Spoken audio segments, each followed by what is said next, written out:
This video is going to cover factors affecting carbocation stability to a level which is appropriate for our first year organic chemistry module. So carbocations, or carbenium ions, are represented like this. And what we're looking at here is a trivalent carbon atom. So carbon normally likes to make 4 bonds. It's missing a substituent, so that makes it hypovalent. So it would like to acquire a substituent from somewhere. It's also got a formal positive charge, and that means it's electron deficient. So it's only got 6 valence electrons around carbon. So ideally it would like to gain a substituent and a pair of electrons in the process, and that makes it electrophilic.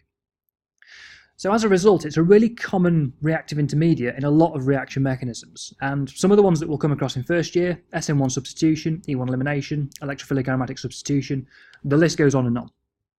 So it's really important to understand what makes carbocations stable or not, because that will determine which of these types of reaction pathways are open to us, how likely these reaction pathways are, how fast they will be, and so on.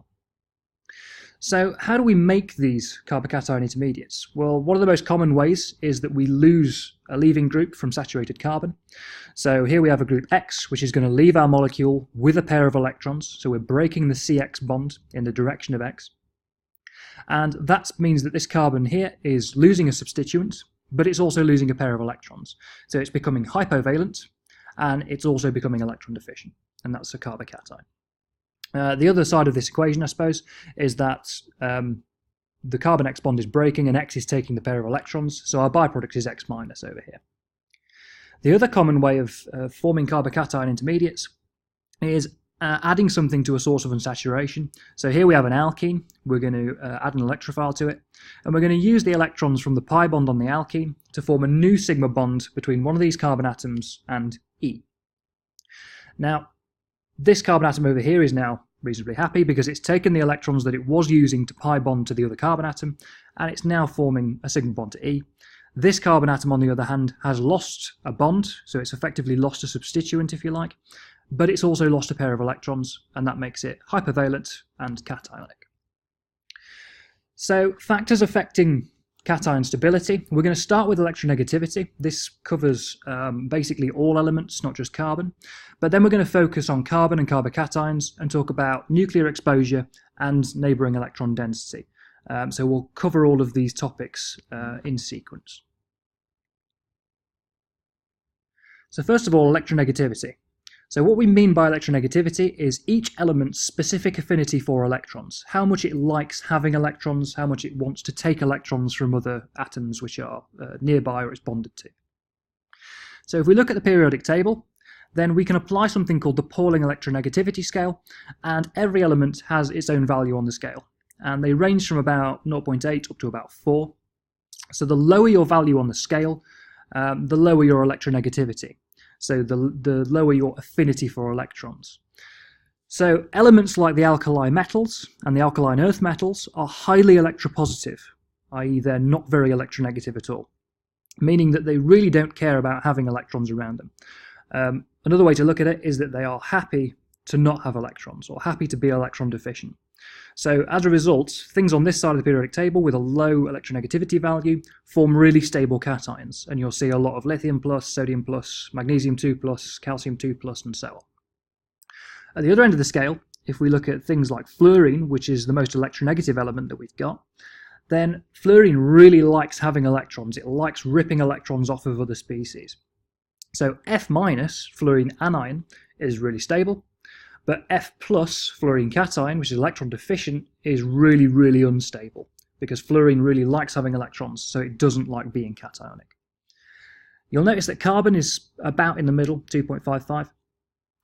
But carbon is quite a sort of varied element in organic chemistry. You know, you can have lots of different forms of carbon. There's a massive amount of organic molecules.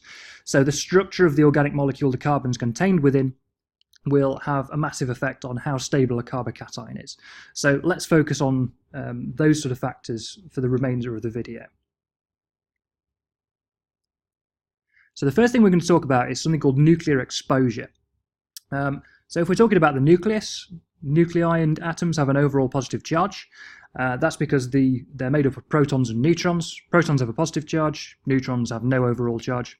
So your nucleus is overall positively charged. And your nucleus is surrounded by electrons, and electrons are negatively charged, so there is an electrostatic attraction between the nucleus and the electrons surrounding it. Now, when we're talking about carbon, we're mainly using s and p orbitals to describe the bonding in carbon. So if we look at the probability density of these two types of orbital, now this is the chances of finding an electron at a specific point in the orbital at a specific point in time. And we can see that for an s orbital, the probability density, so the chances of finding an electron at a specific point in time, are highest closer to the nucleus. And your probability of finding an electron drops off the further you get away from the nucleus. You can also think about this as where electrons spend most of their time in this orbital. So in an s orbital, they spend most of their time close to the nucleus. In a p orbital, which is dumbbell shaped, they spend most of their time in the lobes. They don't actually spend a lot of their time close to the nucleus. So this is what we're calling nuclear exposure. So electrons in an s orbital have very high nuclear exposure because they spend a lot of their time close to the nucleus. Electrons in a p orbital have very low nuclear exposure because they're spending most of their time away from the nucleus. Now, if we filled one of these orbitals with electrons, because an s orbital has high nuclear exposure, that makes it lower in energy. So the electrons, which are negatively charged, are spending a lot of time close to the nucleus, which is positively charged, and the electrostatic attraction between the two is a very stabilizing effect. We don't get the same thing with a p orbital. So electrons in p orbitals spend most of their time away from the nucleus. They don't get that stabilizing electrostatic effect. So as a result, p orbitals are higher in energy. Now, when we're talking about carbon and organic chemistry in general, we're not just dealing with isolated s and p orbitals. We're dealing with hybridized orbitals as well. But s and p orbitals I've started with because they happen to be the opposite ends of the scale, if you like. So s orbitals have the most nuclear exposure and p orbitals have the least. So if we fill in all of our hybridized orbitals in the middle, we have sp hybridization, sp2 and sp3, which corresponds to our linear, trigonal planar and tetrahedral geometries. Now, we're going to discuss these orbitals in terms of s character. So what we mean by s character is the kind of similarity to an s orbital. So what we're effectively saying is that an s orbital has 100% s character, and that's kind of synonymous with higher nuclear exposure and filling those orbitals being more stable because of the electrostatic attraction you get from having electrons close to the nucleus. Now we can think about hybridized orbitals as being the sum of the orbitals that went into making them. So sp orbitals during the hybridization process are made from an s and a p orbital. So as a result, because there's one s and one p orbital going into it, that's 50% s character and 50% p character, if you like. If we move to sp2 orbitals, these are made from hybridization of one s orbital and two p orbitals now. So that's a third s character. And sp3 orbitals are 25% s character. And if we consider s character to be kind of synonymous with nuclear exposure, then what we've effectively got is a gradient from low nuclear exposure with p orbitals up to very high nuclear exposure with s orbitals, and this is the order that our hybridized orbitals go in. We can also draw a continuum from higher energy orbitals to lower energy orbitals, and that's matched with these as well. However, I've sort of emphasized the filled part of this by writing it in big block caps. This stabilizing effect is only true when you fill the orbital with electrons, right? But what we're dealing with in this video is carbocations. Now, carbocations are hypovalent and electron deficient. That means that they have an empty orbital. So if we have an empty orbital, you can sort of think about it as, well, what it is an absence of electrons, but you can think about it as being filled with positive charge, if you like, as opposed to being filled with negative charge when it's full of electrons. So if we look at things from this point of view, now we've got an s orbital which is full of positive charge. Right? Remember, this is an absence of electrons. This is just a sort of a description, I guess. If this orbital is filled with positive charge, you've now got a lot of positive charge very close to the positively charged nucleus. So in this case, high nuclear exposure is bad for an empty orbital. So as soon as our orbital becomes empty, s orbitals are less stable because they've got high nuclear exposure. So it may not surprise you to learn that p orbitals then become lower in energy. Because they're empty, you've got this positively charged character, if you like, this lack of electrons further away from the nucleus, which is also positively charged. So that's a more stable situation to be in. And we can draw the opposite continuum across our hybridized orbitals here, sp, sp2, sp3. So we can kind of correlate, I guess, this continuum down here that we've got with cation stability. So if we've got a carbocation, i.e. an empty orbital, ideally it would like to be in a p orbital, if not an sp3 orbital, if not an sp2 orbital, and so on. So cation stability in terms of the orbital that it's situated in runs in that direction there. So what actually happens when a leaving group leaves and we form a carbocation, as we saw in the first slide? So what we're going to do here is we're going to take our leaving group X and we're going to make it leave the molecule with a pair of electrons. So initially what we're going to form is a carbocation. Now we form this from a tetrahedral saturated carbon, so this is sp3 hybridization. So the initial carbocation that we would form would be sp3 hybridized, and as a result the empty orbital that we have here, which I've denoted as having a positive charge, that just means it's not got any electrons in it, this orbital is also sp3 hybridized. Now what happens to these intermediates is that they rehybridize from sp3 to sp2. So we've gone from a tetrahedral geometry here to a trigonal planar geometry here, which has given us an unhybridized p orbital left over. Now, why has that happened? Well, if we think about it in terms of nuclear exposure, the empty orbital in this case is sp3 hybridized, which is okay, but by rehybridizing, the empty orbital has become a p orbital now. So that's decreased the nuclear exposure, and therefore that's a beneficial effect. Also, if we consider our bonding orbitals, so our CR sigma bonds, so these bonds here, in this species that we've got initially, these are also sp3 hybridized. If we look at this species over here, our CR bonds here are now sp2 hybridized. Now this is an increase in nuclear exposure, but these orbitals are filled, whereas the empty orbital is obviously empty. So increasing the nuclear exposure of our filled orbitals, which have got electrons in, want to spend their time close to the nucleus, is also a positive effect.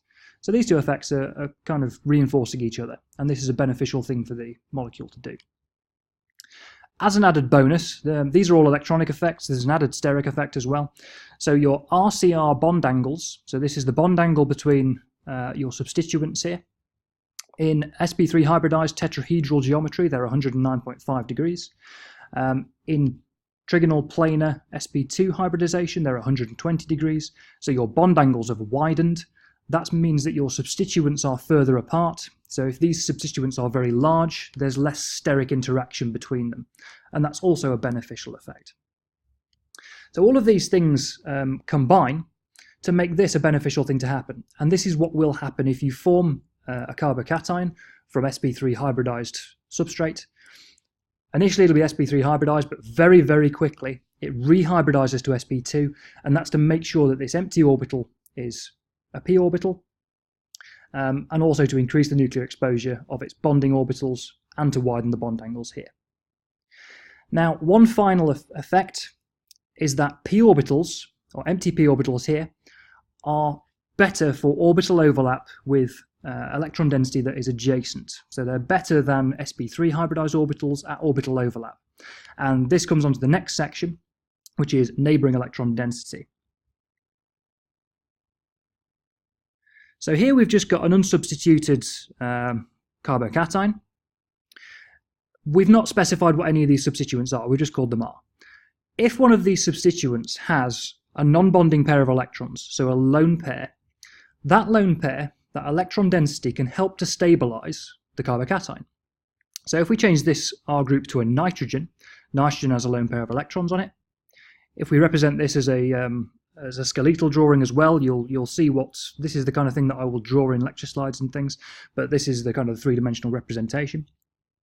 We can use this lone pair of electrons to donate into the carbocation. So we can fully, what we call, delocalize these electrons into this carbocation. And this is resonance stabilization. So we're going to draw some curly arrows here. The lone pair is donating into the carbocation. This is how you would draw it in a skeletal form. We draw a resonance arrow, because these are resonance forms of the same compound. And this is the resonance form that we end up with. So we've used the nitrogen lone pair to form a new bond to this carbon atom here, and that's a pi bond. The nitrogen's overstretched itself, right? It's used a non-bonding pair of electrons. So as a result, the nitrogen becomes cationic because it's now electron deficient. So this is a hypervalent cation on nitrogen. So we can get back to the original resonance form by using these arrows. So if we just push these electrons from this pi bond back onto nitrogen, you quench that positive charge and leaves this carbon cationic again. So we can get back and forth between these two resonance forms like this.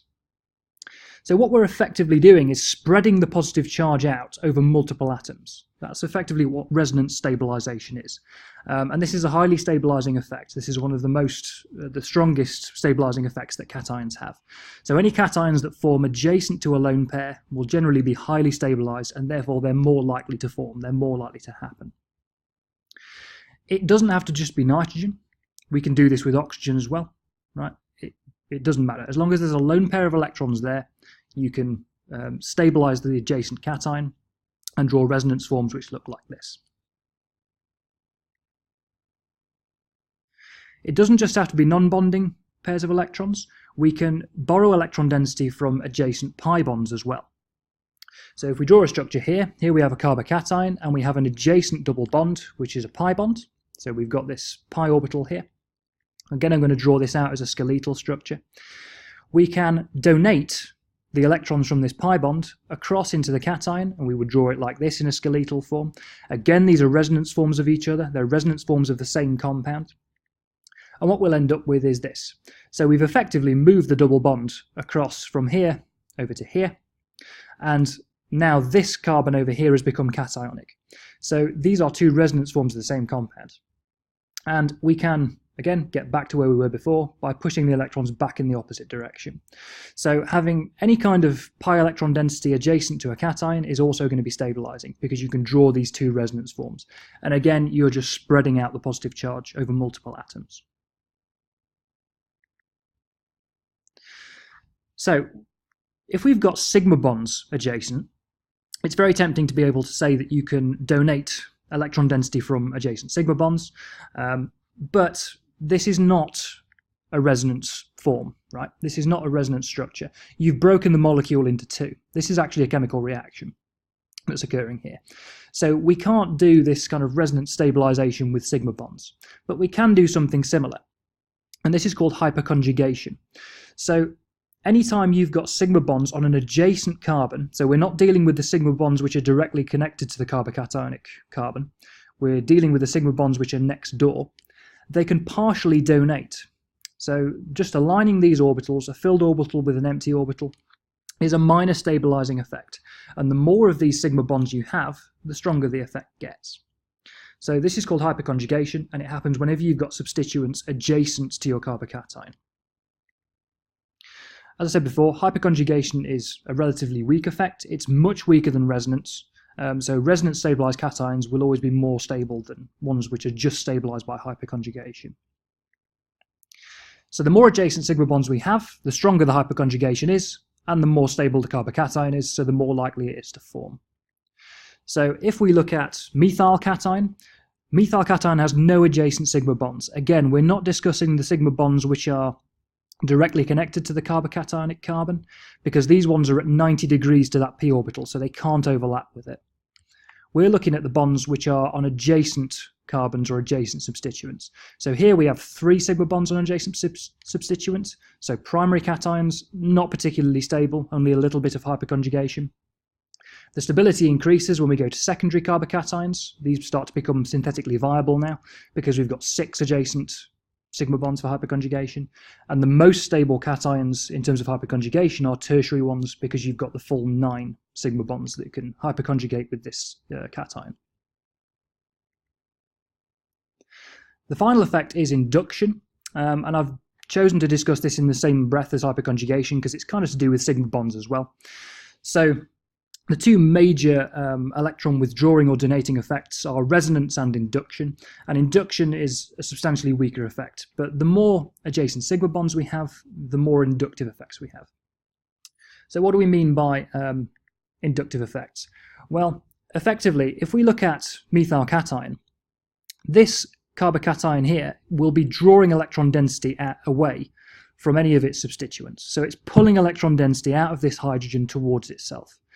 But that's it, that's all it's got, is this hydrogen here to draw electron density away from. So the polarization of this bond is moving in this direction because this is electron deficient. However, when we move to a primary cation, this bond will still be drawing electron density towards itself from this carbon here, but this carbon here has 3 substituents on it.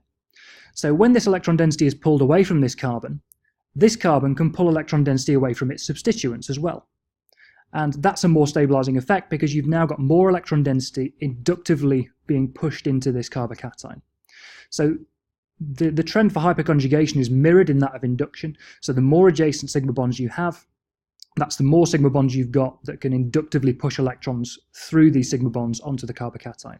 So if we move to a secondary carbocation, we've got obviously 6 adjacent sigma bonds, and the tertiary cation has the full 9. So again, this is a more minor contributing effect, but everything kind of adds up. And ultimately, this will lead to a more stable carbocation. So, covering everything that we've done in the video, approximate overall trend, starting from less stable to most stable carbocations. We have methyl carbocations, which are very, very unstable.